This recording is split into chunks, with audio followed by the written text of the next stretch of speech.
We're going to return to the situation in the Middle East as the fighting continues. Israel and Hamas have taken to Twitter and other forms of social media to put their sides of the conflict. News, images and videos from official accounts now offer a level of transparency previously unseen in the region's troubles. Let's discuss this with Kieran Hannon, Head of Consulting and Director at the social media company eSocial Media, who's alongside us now. I think this is the first time a military operation has been actually announced by a state on Twitter. It is quite an extraordinary sort of turn of events, isn't it? It is amazing to see leaders from both sides of the conflict communicating on Twitter and actually engaging with each other on Twitter. They're using sort of Twitter graphics and stuff as well internationally. And what does that enable them to do in terms of public reaction to what is happening? Because I presume that they can gauge all this by the number of hits, can't they?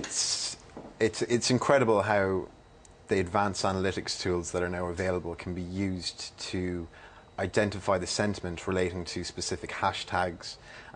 They can be used to determine the positive and negative sentiment relating to particular topics.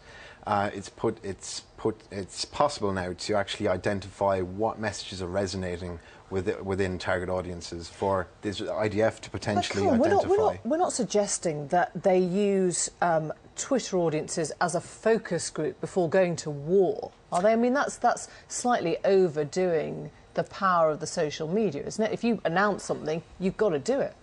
I think understanding what the sentiment internationally is around a particular activity can be used to potentially influence, but not be the main not be the main decision-making tool, but could potentially influence the diplomatic process. But in something like this, I mean, you know, Israel is notable for its quite often lack of interest in international response. It does what it thinks it needs to do.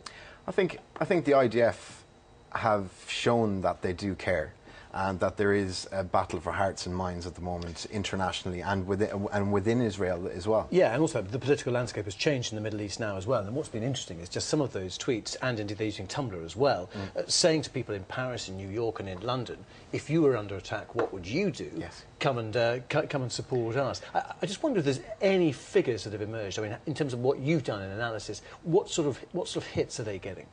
Oh, the two campaigns have been very, very interesting to compare and contrast.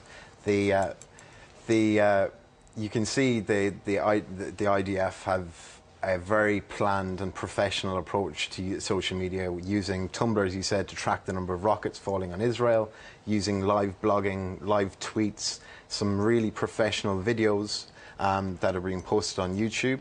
And then in comparison, you've got the Palestinians who are tweeting live and using amateur footage to get their message across.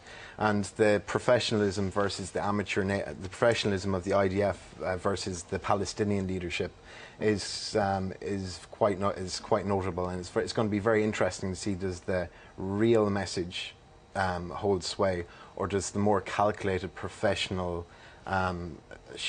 shiny approach of the IDF have a bigger influence. Okay, it's absolutely fascinating. Kieran Hannon, thanks very much indeed.